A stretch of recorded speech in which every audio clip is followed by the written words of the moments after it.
God Can't Guest, episode 3. Mm-hmm. After last night's session, once again, Sergio is both saving us and getting into trouble at the same time. Yep. Like, I feel like every time that he offers something to someone, it does help us, but it just keeps adding more to our agenda. Yeah, our itinerary. Yes. Like, we have more stuff to do. Yeah. Putting more crimes onto our ever-growing list of crimes. Also, where do we even start? Because the first thing coming to my mind is, of course, our, like, tremendous fuck-up. That We'll happen later. So, First it was Michael- exploring. Yeah, so we have this program that we use called Foundry, which is basically a program that the GM can use to make maps.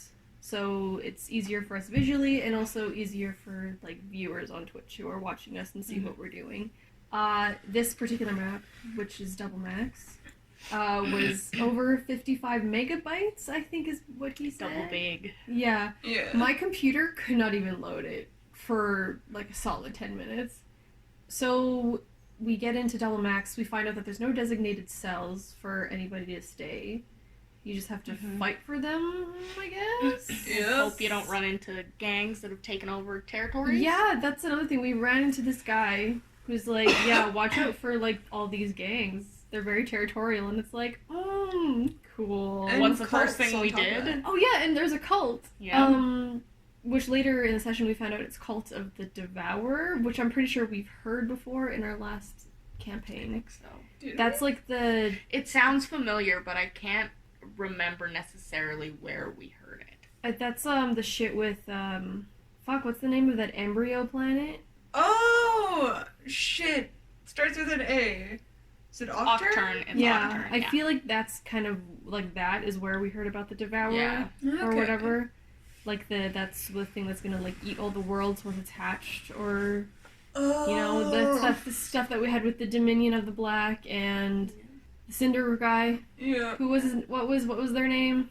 The Reborn or something Yeah, like that? Yeah. something like that. But I'm pretty sure that's where we heard the Devourer before, somewhere in that context. But Yeah. it's been a really long time, so but it could be. It sounds like something that it would be. Yeah.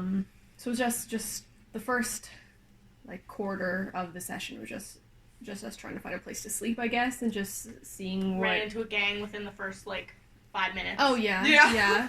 Because Like, people run ahead.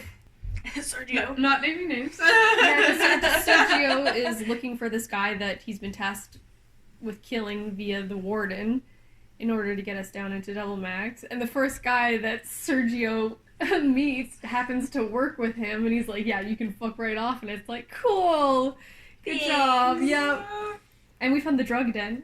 Yep. Yep, good for us again. Yep. What's his face? I wrote his name down, but I don't have my notes on me, so I don't remember it right now. Duke? Was- Or no, the guy in the Duke, drug den. The drug den guy. He was Oh, nice. Austin! Yeah, Yeah, I was or- like, it's a white boy name.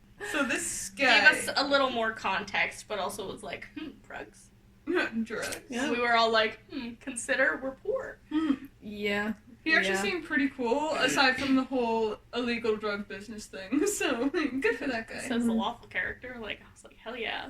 I don't care. That's where they say that. Yeah. Not Lily. Luke would not do any drugs. She can already see into alternate realities. God, could Can you- imagine though? That would be terrifying because being on psychedelics as a witch warper. that would be like, I feel like that would change Traumatic. her. Yeah. Traumatic. That would I cannot imagine. That would just be horrendous. Also, the sentry bots that we ran into when we first came across the machinist, which was a flashback to our body or our mind swap episode, I should say, not Yeah. really a body swap. Because yeah, it kind of a basically was. Because in the very beginning of our first campaign, we went to sleep in some detective's office, and we woke up in bodies of sentries with the Aslanti Empire, correct? Yes. Yeah. And then we came across some of those same sentries who were part of the machinists, what they call themselves, which is like, I guess, is another mob or group of... We'll call them a group. Yep. That rules Double Max. We also came across the entrance to the mines, which we cannot get into unless we have a hall pass. Gotta love prison. Yeah. Hall monitor? How are we supposed to get a hall pass? There's a reason why I called, or rather Loop called Sergio the hall monitor, because that's basically what it is. Like, this is just school. It's a metaphor. Yeah, school and prison have always been the same thing. I will stand by that. I remember the guy with the biotech and the cryo chambers. I don't remember his name either. Oh, It was so yeah. bad. I have it written down again. I can't remember. Was it something Greg? dumb like Their that. white boy name. His was a Name funnier Greg. way for I love the name Greg. Anyways, I just Oh, and then we came across that little robot, 1117. you Yes. ran into him in the In bathroom. Of course. The bathroom, man, is where it's always happening. And, like, Loop was like, I know you can't eat this, but here, hold this lollipop. If we see him, like, in the fighting ring and he's holding that lollipop still, I will lose my mind. Because apparently, according to Michael, he fights in the fighting ring, this little 3-foot robot. So adorable. Duke, meeting Duke. Yes. Duke was fucking cool. Duke Yeah, Hart, Duke's I think. Duke Hart. Yes. Yeah. Who is some kind of athletics trainer of Yeah. some kind, and also was not Pact. supposed to be in prison, I guess. Suspiciously. Because we're all innocent here. Everyone who's in prison is innocent. I like how whenever we're having conversations about how, like, Lily and Loop especially were framed, like, 10 people surrounding NPCs are always like, yeah, I was framed too. I'm not supposed to be here. We're innocent Yeah. too. And that's not Michael memeing either. I mean, it could be a little bit, but A little bit of memeing. that's, like, legit. The meme, I think, is the zoom in. Because then I get distracted because I'm like, why is everything moving when I've asked it not to? Yeah, but we've said this in the past. This Dunrock prison is the place to send people that you want out of your way. So there's lots of people that have been framed, And I can't guess. speak for everybody either, but I think some of the people who are in here have done mild things at best. Like Neon, for example, with street racing. Like, is it illegal? Yes. Is it murder? No. So, why am I here? Yeah, it's Not innocent, but like, because when you're do I deserve to be in this level of high security? when you're put in Dunrock, you're there for life. For now. TM for now.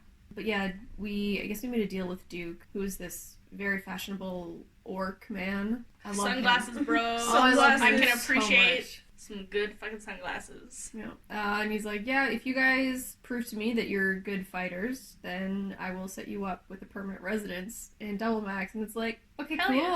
All right. See, and he was able to get all of us, even though not all of us were fighting. I Yeah. appreciate that Duke wasn't like, yeah, you other three get bugged. See you later. No, I want to keep hanging out with him. I love him.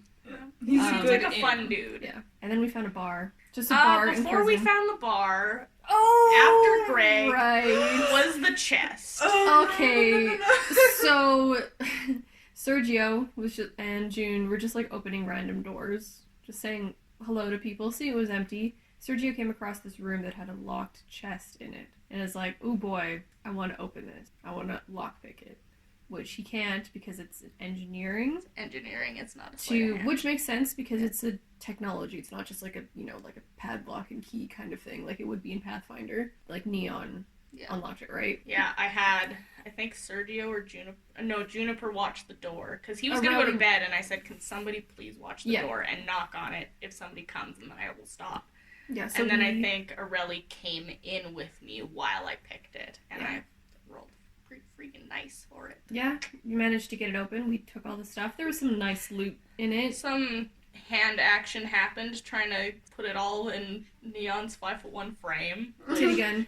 Titty gun. Titty gun. Titty gun. Hate Oh yeah, all no, of just that, like but it's Aurelie just got handsy and just shoved it underneath Neon's boobs. Another thing Aurelie did that drove me insane and killed me is she put a lollipop wrapper in the chest.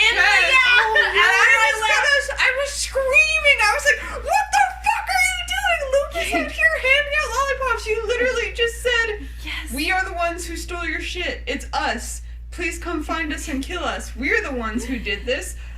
Well, after all this talk about all like these gangs and Double Max, Luke was like, "Hey guys, we should start a gang." And Juniper was like, "Yeah, we'll be The called non-violent one wants Well, to start the gang. Yeah, we'll be called the Lollipop Guild." And we're like, Lollipop "Oh my gang. god!" Well, he said Lollipop Guild first. Yeah. Wizard of Oz reference. Yeah. But also copyright. And so. Loop changed it to Lollipop Gang when she told Duke about it. And they're like, yes, our calling card whenever we kill someone is just like an empty lollipop stick shoved into their mouth, and we're like, See, oh my god, that doesn't yes. match our MO then if she put a wrapper. Oh no. Instead of But like we don't have an Who could MO. ever put That's those the two thing. together? Yeah. Shut up, Renee. I know.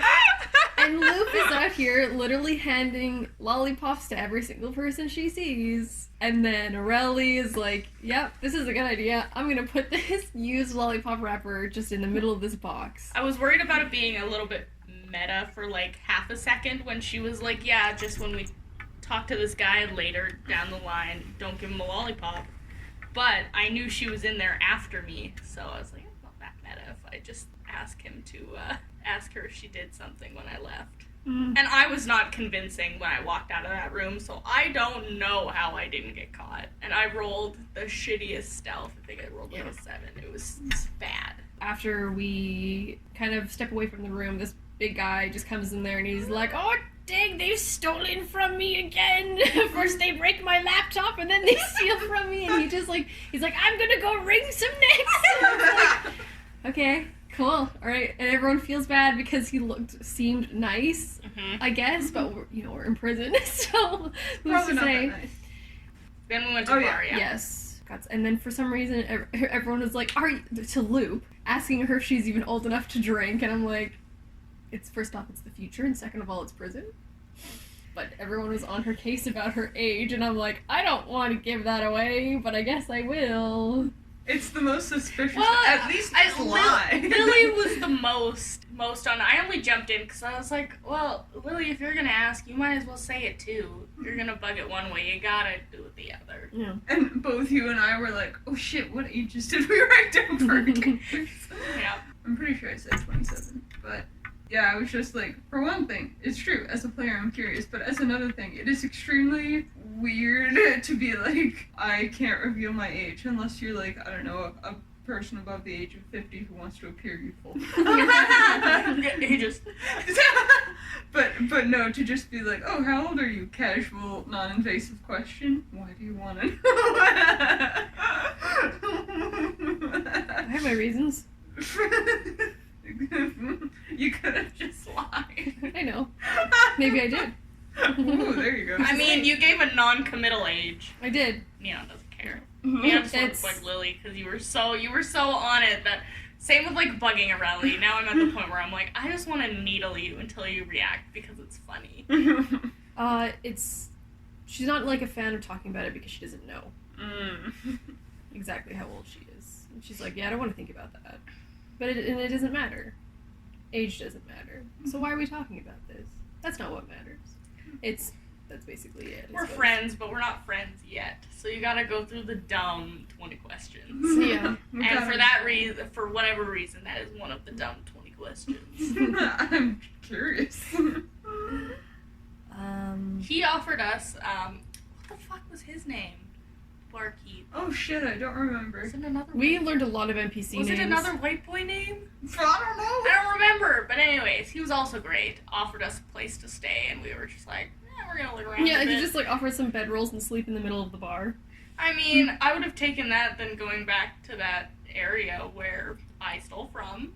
But you know what? It worked. And that's out exactly fine. where we went. Yeah, yeah. The whole time I was like, Yeah. that's why I bunked with Aurelie. I was like, Aurelie was lucky that it passed this time. It has to be better in the morning. Yeah, we managed to find 3 empty rooms. We doubled up. I'm pretty sure that Juniper and Sergio spooned because chance is a thing with spooning Yeah. characters. Of course. But like Sergio has to be the big spoon. That's just Obviously. It's got big spoon energy. Or like I guess a backpack. The jetpack. Yeah. And then the next morning we find Duke again, and June, Lily, and Sergio team up against a Kasathan. Did anyone know what class he was? No, actually. Because he was wielding 2 weapons, but other than that, I would assume, I don't know, soldier or something basic like that. Because he didn't try any trick attacks like an operative. That would have given it away pretty heavily. I'm just thinking about June's crit. Yeah. Where he did 8d6 damage at level 3. Yep. And how he did over 50 points of damage. At level 3. Which was almost all of And his. sliced him in half. Yep, that was something. And I mean, you got a hit or two in, right? Yeah. And so did Sergio. So I mean, really, if you guys hadn't hit him, he still wouldn't have gone down. So you guys... I love that Duke calls you guys darling. I think that's hilarious. Yes. And adorable coming from what looks like a half-orc fellow. I just think it's adorable. So he put us up with, like, a really nice room. In the drug den. Yeah, but, like... Where somebody got yelled at initially for whoever the fuck was staying in there beforehand. Yeah. And then the conversation happened. Yeah. Somebody mentioned the redacted thing again, I think. Yeah. I was busy trying to tell Michael that I was trying to board up the windows, and then, yeah, it happened eventually. But... Yeah. But it was... I think it was something that Luke was like... I think she mentioned again, like, I'm not a criminal, I'm not supposed to be here, or something like that. And then someone mentioned the redacted thing. I think it was a catalyst of our earlier conversation about you not liking violence. Yeah. Yeah. It was a piggyback off of that. June jumped in with this wild theory, because Luke is a witch warper, which means she can see into, like, alternate realities, and, like, bring them to this reality, just like small things and whatnot. And June was like, so what if it wasn't you that committed a crime, but what if it was you from another reality and you got blamed for it? Which went into this whole tangent, and it kind of blew my mind. The whole issue with, you know, alternate realities and alternate timelines is literally anything is possible. Literally anything. There are endless possibilities of everything. Which is a lot to work with. And... wow, Aurelie was sure not having it. She did not like that conversation. I don't understand why Aurelie is with us half of the time, especially when she gets irate about things like that. Yeah, I don't know what made her... Why do you care that we're talking about this? Like, you could always leave. Like, not that I want Aurelie to leave, because I think Aurelie's hilarious and I enjoy bothering her, but... Because she got very angry when we had that conversation, and I'm like, this is kind of Loop's... It's her life's work to work with stuff like this.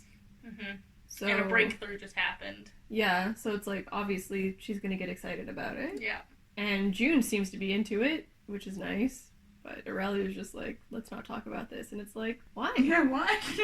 And then Lily jumped in with the redacted thing. Saying like, yeah, that's weird. That's weird. We should talk about that. That's weird.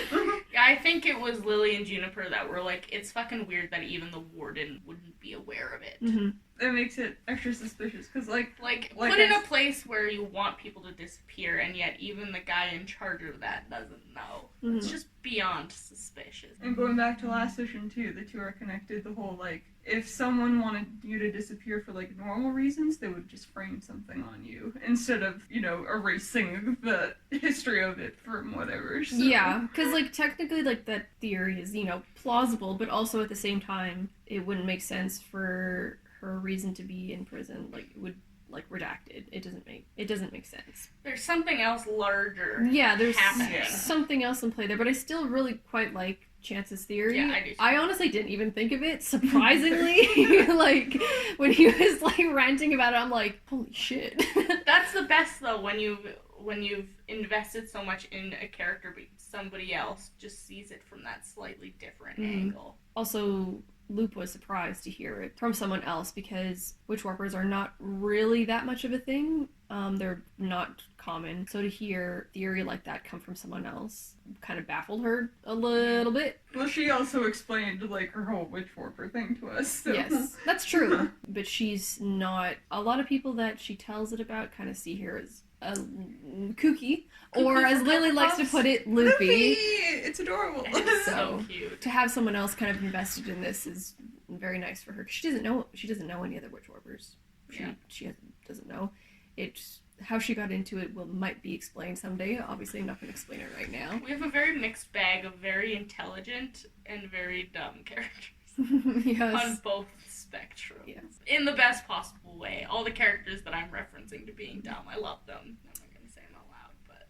Also, we found out there's a steward poking around. That's how the conversation started, because we're like, oh, who, like, because, like, yeah, there's a steward looking around Double Max looking for some newcomers. Yeah. And we're the only newcomers that, like, we know of that have come to this particular tower. Duke thought to give us a heads up. Yeah.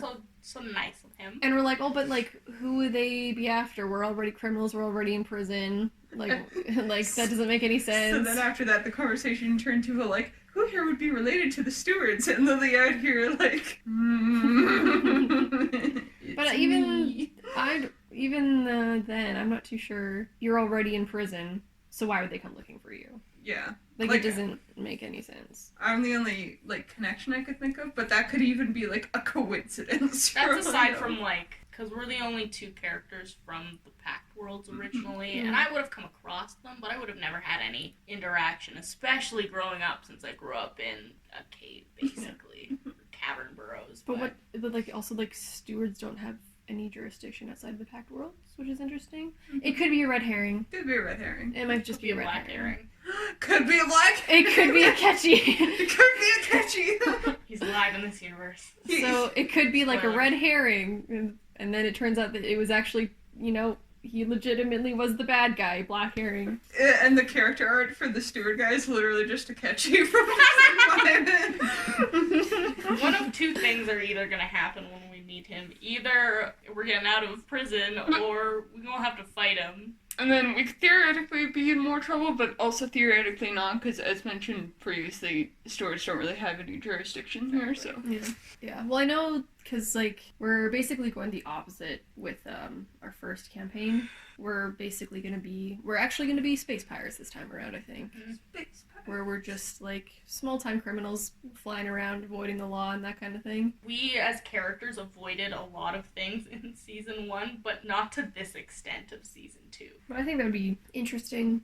Just, fly around in a little ship, smuggling things, doing small odd jobs just to make some money and get by. Go off the radar, explore new worlds, meet new people. Don't have to worry about, being within the law. I kind of enjoy that. We wouldn't have any eyes on us, like the task force did. Yeah. Because everybody knew who we were on TV a lot and whatnot. We'll be more infamous than Providence being, and the task force being famous. Yeah. I'm glad I stole that battery cloak, because now I can charge that random tattoo gun I made in prison and keep looking into that. Except it's in Supermax still, No. isn't it? I didn't think it was mobile. You brought it with you? Yeah. Oh, I thought it was this big machine. No. Oh, okay. It's portable. And then for that we decided to... Fuck up royally? Is Yeah. that happening Well, already? because we were discussing the two jobs that we had to do, because we had to we had to find and hug Juniper's friend, and then also the guy that the warden sent us after. So we asked Duke about both of them. Found out that it was Braun Gibson or something like that, who's in Tower 11, we're in Tower 14. Yeah. Important, but not as important as Sergio's job to the Yes. warden. As much as he likes to put it on all of us, on you, Sergio, sorry. Yeah, he kind of acts like we're his lackeys. I don't like that. Yeah. I mean, it makes sense for his character. And I love Sergio, but no. Yeah, I'm just like, we don't work for you, man. And to keep calling us idiots and trying to tell us what to do, I'm like, Big words for a little man. yeah, I mean, Neon isn't that much taller than you and could pick you up and chuck you fairly easily. There's definitely gonna be a point where Luke tells him off straight up. Oh, I can't wait for it. Yeah. But we found out that the guy that we're looking for is in the same tower. He works for that first Mafia. gang that we came across. Our first plan was to be like, hey, do you remember that guy that we stole from? We could tell him that the Mafia stole from him, and then maybe he'll go take out some of those guys, because apparently he's being guarded by 24 people, and it's like, yeah, we can't fight them all. That's not gonna happen. We also realized we hadn't eaten in a day, and that was yeah. probably not good That place for is us. so big, though. So we kept wandering, trying to find this guy, and then we find the cantina. We find that guy that Neon and Arelli stole from. And Leonarelli also fixed his laptop for him. And Luke was like, yeah, I'll talk to this guy. I can lie to him. I got some good charisma skills. And then Arelli just hopped in. And so Lupin is like, okay, I guess. And then so Arelli and Neon fixed his laptop for him to get in his good graces. And Arelli is like, yeah, I saw these guys break into your room. And they work for the Mafia. And the guy was like, oh, that's weird. That's my boss. I work for them. That's the biggest wig snatch yet, Yeah. I think. All of us were like, well, fuck. I wish I had a visual for our audio pods. Because it was a very audible pod. See, this is why, because before you guys logged on to the chat, chance Michael and I were chatting, or they were chatting before even I went in. They want to get like cameras set up so that they can see our faces, so they can see who's talking and stuff, which is why they also set up like in the Discord on his Twitch stream, like our little icons that light up whenever we talk. But I kind of agree with that having like video on our faces would be kind of nice to put us on there, make it a little bit more interactive and see who's talking and see like our faces. But and also stuff the like that. reactions would just be perfect. Yeah, but I'm like, yeah, some of us don't have cameras though, so. Or just shitty laptop camera. I have a portable webcam. It needs a USB port. I don't remember how shitty or not shitty it is. Maybe I'll test it out on my laptop later. That'd be nice to have. That'd be nice. So yeah, after that shit show, we're kind of just running around like, oh Like, no! Oh shit, what Oh if we no! do? Hey guys, let's go find the machinist right now! Because we know they don't like them. Yeah, because there's Also- some kind sorry. of like territory war going on between them, so that they might be able to help us take out other mafia. And yet, yes, go ahead. Renee. To preserve Aureli's reputation, to be fair, that was our collective plan, was to tell this guy that, you know, the mafia stole his shit or whatever. Yeah. Because just the presentation made it sound like, oh, Aureli jumped in and made up this bullshit. Oh no, we're all that was the plan. No. Yeah. No, but yeah. For the first time ever, we've made plans and tried to execute them, and we have executed them. They just haven't warranted the response that we're hoping for. Yeah. I think it could have definitely worked out if that guy didn't work for them. Oh, But yeah. I can picture Michael's expression as soon as we said, "Hey, let's blame the mafia for stealing this guy's stuff," and he's like, "Yeah, go blame them." Also, according to Michael, that is the only guy we've run into so far who actually works for the mafia. I thought he might be fucking with us. 'Cause I know, and I believe him. I I underestimated believe him at first because I was like, oh, Michael, you just made that up to fuck with us. But as soon as he was like, no, that's the only guy I made part of the mafia, I was like, oh shit, you planned this out. We really did just fuck up really badly. I mean, So bad. it wouldn't be our campaign without some fucking bullshit Honestly, like this though, happening. I don't think it could have gone any better because that moment was just so funny and we'll remember it forever. Yep. So then we talk with the machinist, and then it turns out that their leader is a Yusaki as well. And you thoroughly offended him. And apparently I offended him. Great. So then we talk to this other guy who's probably like his right-hand man or something, who is half elf, half dwarf, which So is cool. so good. I love love that. that. Like the relationship dynamic of an elf and a dwarf is just like that's good. I That's want to great. see more half race variety. Yeah. Like something more than just like a half orc or half elf or whatever, like make it a mix, like a combination, Yeah. which would be really cool. Because like most of the time, like in like 5e, it's just like you're half human, half this other thing, and it's like, well, Yeah. I'm pretty sure more than just two races can have a kid together, but whatever, you know. Same with like tieflings and stuff, like you have human lineage, and it's like, oh, well, that's doesn't matter. So then Sergio decided to be the front man, because you know what, he kind of is. He made the agreement with the warden. That's true. It's This not is- on us to follow that pursuit. That's on him. I mean, does it involve us dying if we don't complete it? Also, yes. But we didn't agree to that job. Sergio did that all by himself. Yeah. So in exchange for helping take out this other mafia, Sergio's like, I know the warden, and I can grant you safety. And this dude's like, prove it. And Sergio's like, okay. And the rest of us are like, And the rest- how? Like, I'm internally screaming like, How? how are we gonna do this? Do we have a hall pass? There aren't really any cameras in Double Max that we've seen, right? Not many, There- other than the sentries. There might be cameras on the... Well, actually, though, we did come across that one corner where there was those two guards beating a prisoner to death, and there was someone watching saying, like, this is, like, one of the few places that there are no eyes. So that there are probably cameras or something everywhere, we just can't see them. Which means we have to have a visual way to prove it. There's no way Sergio can be like, hey warden, can you write me a note that says I'm your bitch? So I can prove to these people that I work for you. Is that Yeah. gonna happen? Well, I'd like to hear Sergio's plan first, Yeah, before I I do suggest too. anything. Because I'm like, what are we gonna do? Go to Pigsville? And then we still need to find a way out of the prison, Yeah. which Juniper suggested we go check out the mines, but Need a hall pass. we need a hall pass. Also, before we even do that, we gotta kill Juniper's friend, or at least he has Well, to. we have to get to Tower 11 first. Yeah. Yeah. If we escape so soon, we're never gonna get our confiscated stuff. Yeah, that's the thing. Where are our items? Like, how do we Yeah. get those? We don't even know where they'd be kept. Gosh, And then maybe. you had the body bag idea. Yeah. And people were on the fence about it. Like, there was some debate about it. I don't hate it. Well, like, we don't necessarily need to throw ourselves into a body bag. We just need to figure out where the bodies go.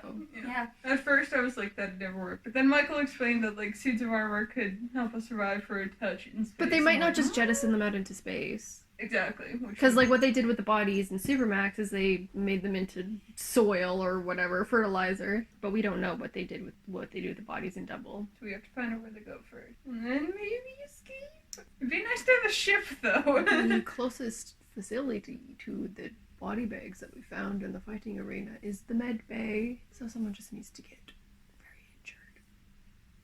Oh, dude.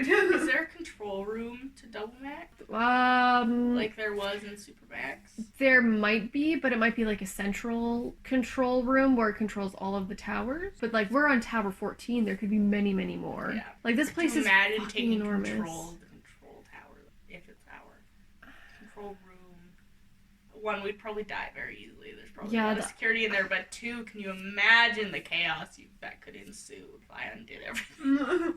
That'd be kind of nutters. But yeah, there's like the possibility of trying to escape through Pigsville, but that would require sneaking.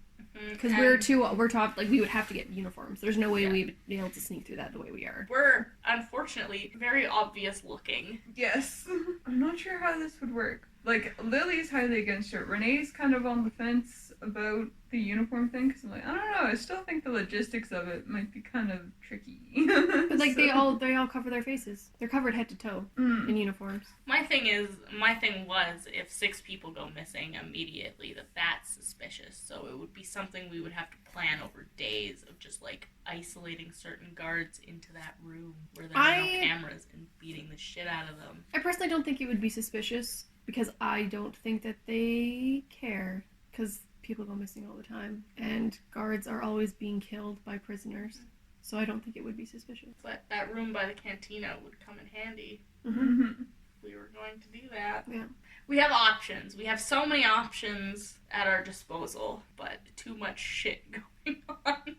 I wonder, now thinking of that plan, this is a pure hypothetical, like 100%, because I can't even think of a character that would help us with this. But I wonder if at one point we'll meet a character with, like, even firmer connections, and we'll have to, like, take an extra buddy on our way to break out of prison. I feel like we might need help from another source to accomplish something, and said other source obviously isn't going to be like, oh yeah, I'll help you guys break out of prison with nothing in return, you know? So Why would we need help? I don't know. I think, like, depending on the scheme that we go with, because I feel like right now, like, trying to figure out our own thing, like body bags and the guard thing, all those could work, and that might be it, but I feel like if we want to get a ship, or we want something commandeered like that, we might need someone on the Extra inside. hands. Yeah, extra hands, or someone with more authority or power than we do. This is purely hypothetical. I'm just saying words.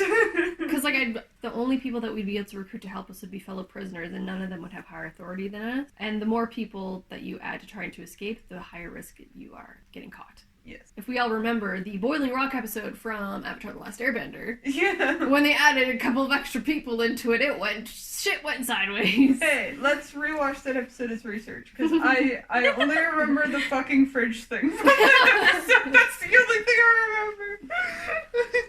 Yeah. We go awry enough as a group. Like, it's true, if we were to commandeer a ship, if we were to get into Pigsville, it'd have to be a small ship so that just the 6 of us could commandeer it. If it was any less, if we had to run a ship with more people with only us, that would cause problems. But, well, it depends on the size of the ship, because they would just... what I mean, yeah. They would have prisoner transport ships, they would have, like, ones for guards, and then they would have one for whatever they mine in the asteroid. So we'd have options. Instead of commandeering a ship, we can always hide amongst exports. That's true. Import-exports. Mm-hmm. Pull in a Season 1 error with their escape. Honestly, think our best bet might be Pigsville. Mm-hmm. I agree. I feel like it'd be, like, the less... It would be the hardest, but I feel like it'd be the least dangerous. I feel like it'd be the most rewarding escape. Yeah, and that too. I wouldn't say least dangerous in terms of like risk of getting caught and fucked over, but definitely the most rewarding if we can get our hands on resources as part of our escape. Like that'd obviously be much better than just being in space with like our armor and being like, oh shit, what now? So Yeah. It's also significantly easier to like have contraband and smuggle things because like we could steal a guard's uniform and they don't check our rooms, so we could hide it and stuff like that. We don't have that we don't have curfew. Yeah, we don't have to worry about. There's not really anyone to bribe for things like that. So I do agree with Jean though. I think we should check out the mines just to see our options. I feel like something culty is behind the mines. Maybe more cannibals, probably. God. More meat for the grinder. We're flailing. Yeah, we're running about trying to figure out what the fuck we're doing. it's not going well. It's not going well. It was going well. It's not last going session, bad, now but it's not going great. I think it went bad the second that guy was like, "That's my boss." That's when all of us were like, But it was so funny. Oh. It was so funny. You need moments like that, or else things get boring. Yesterday was a great session, so I'm not saying it was boring. My brain went into maximum overdrive, being like, oh shit. Not only have I fixed this guy's computer, I also stole from him, and now also am continuing to be in shit. One of our members left a calling card and installed it. Yeah! So we're Oh, Luke got in trouble too because of trying to offer him a lollipop after you offended the Yasaki, and he was like, diabetes is really high in this region. And I was like, you just can't win. That's Michael's self-insert. Yeah. I'm sorry if that was offensive. I take it back. God. Luke was all offense, apparently.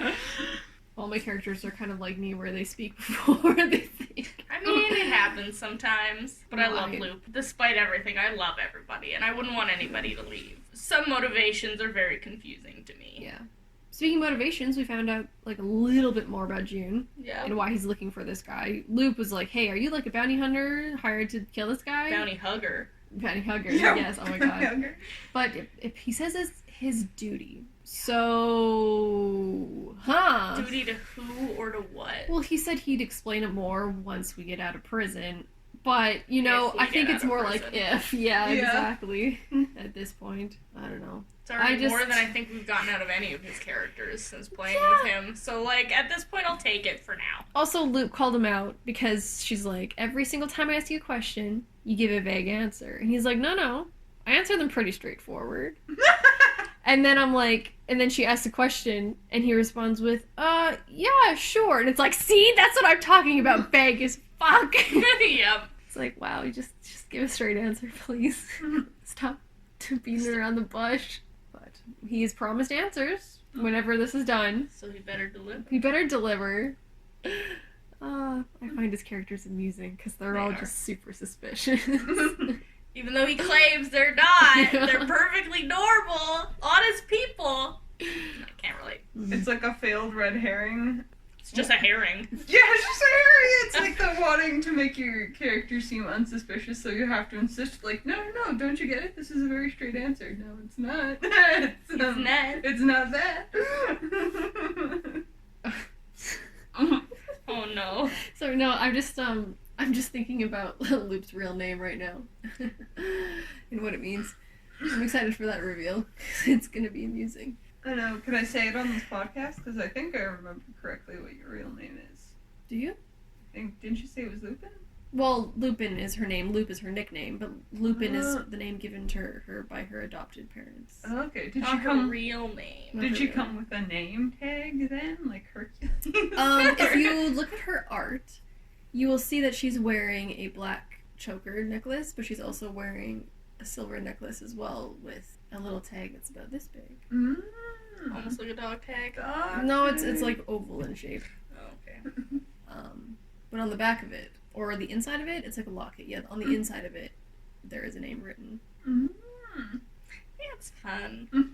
Her adopted folks did not call her that. I'm very interested to see the reveals of all of our characters because I built I put a lot of work into Neon, but it's also very generic. So any twists and turns, which I'm totally okay with, throw whatever the fuck you want at me and it's great. I don't like knowing about it because I like genuinely reacting into it. It'll hopefully be less emotionally devastating compared to Sybil. Like, I also, like, same as you, I made my backstory very vague and just she's conceived alternate realities and she was adopted, grew up on a Vesk ship. That's it. That's all. Yeah. But there's no trauma in my backstory. Same. So, nothing. Things that could maybe be seen as traumatic, but are not traumatic to me. No. She's got no baggage. I've definitely I think that's where this party, why we got, I would say we get along, all things considered, with a couple exceptions. Aurelia's a bit of a wild card. Well, yeah, but she's always been a wild card, but I think that is the main difference, it is the main difference between season 1 and 2, is baggage. Yeah, like, my character can confirm definitely has baggage, but I think I mentioned this before, writing backstory is like, I could go this really angsty route, or this slightly less angsty route, so I went the less angsty one.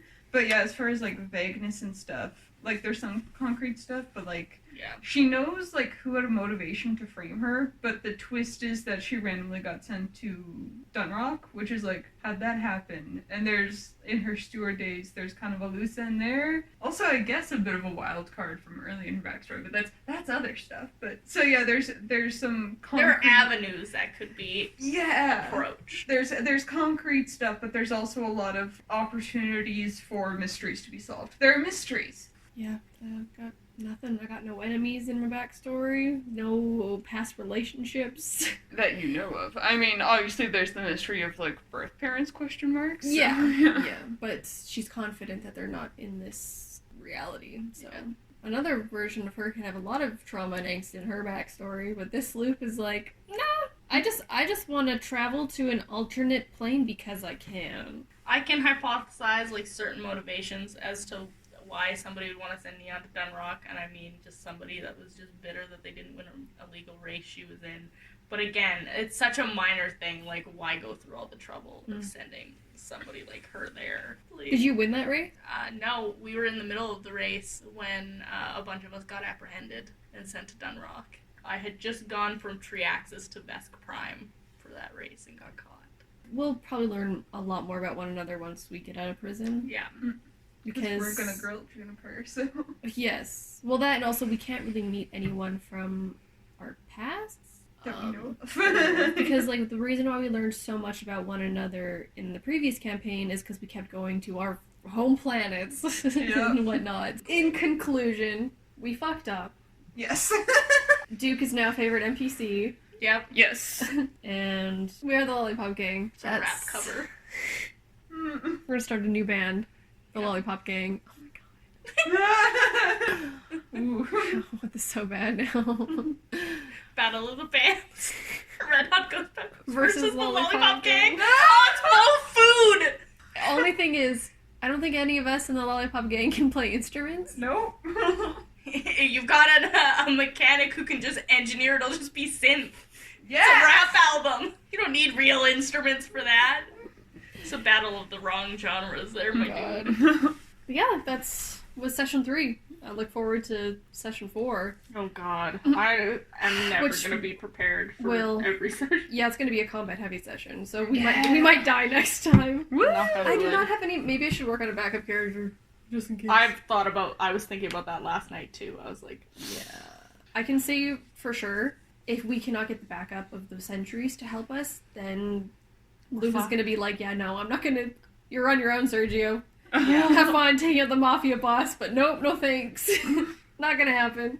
See you in 2 weeks.